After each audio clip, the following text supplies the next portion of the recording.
प्रथम लेवल के दूसरे अध्याय में आपका हार्दिक स्वागत है। आपने प्रथम अध्याय में सिखाए गए विषय 100% प्रोडक्ट यूज पर अवश्य काम किया होगा। आज हम सीखेंगे दूसरा विषय सेलिंग। सेलिंग एक अनुभव यात्रा है।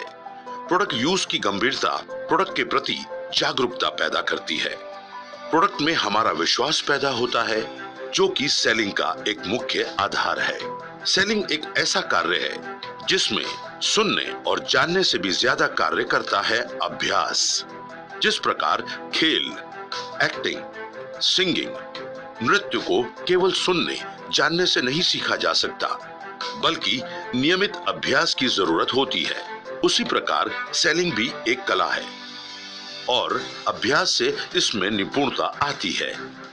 फर्क सिर्फ इतना है कि खेल के लिए आप स्पर्धा में जाने से पहले अभ्यास करते हैं, लेकिन सेल का अभ्यास सेल के मैदान में उतरने से ही हो सकता है। यदि शुरुआत में आपसे उतनी सेल नहीं हो पाती तो हिम्मत नहीं हारनी है, या अपने आप के लिए ये सोच नहीं बनानी है कि मुझसे नहीं हो पाएगा। आप लगातार प्रयास करते जाएंगे तो धीरे धीरे निखार आता जाएगा।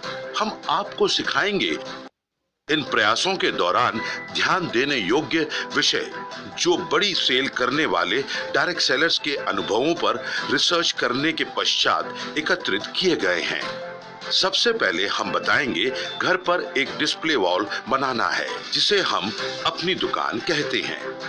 इसका मतलब होता है घर के मेहमान कक्ष की एक दीवार पर एक अच्छी रैक लगाना व आरसीएम प्रोडक्ट्स को उसमें सजाकर रखना।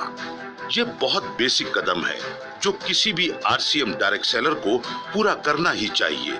ये काफी डायरेक्ट सेलर्स आजमा चुके हैं। इसमें बहुत सामान्य सा प्रयास है, पर इसके परिणाम बहुत शानदार हैं। इसमें कोई खर्चा नहीं है, केवल घर पर काम आने वाले उत्पादों को थोड़ा ज्यादा मात्रा में लेकर आना है और उन उत्पादों को अंदर रखने की बजाय डिस्प्ले में लगाकर रखना है। इससे न केवल घर पर 100% प्रोडक्ट यूज सहज हो जाता है, बल्कि प्रोडक्ट की बिक्री भी सहज रूप से बढ़ जाती है, क्योंकि जो दिखता है वह बिकता है। बार बार ये प्रोडक्ट आपके जानकारों को दिखाने से उनकी स्मृति में ये प्रोडक्ट्स बैठते जाते हैं। परिवार में भी प्रोडक्ट के प्रति विश्वास दृढ़ होता है। इस कार्य में कुछ बातों का हमें खास ध्यान रखना होता है ताकि आप इसके बेहतर परिणाम ले सकें। डिस्प्ले वॉल को मेहमान कक्ष की उस दीवार पर बनाना है जो मेहमानों के बैठने की जगह के सामने पड़ती हो। वह उसको इतना आकर्षक बनाना है कि बैठने वाले का ध्यान उस पर जरूर जाए। डिस्प्ले वॉल में आरसीएम प्रोडक्ट के अलावा अन्य कोई सामान ना हो।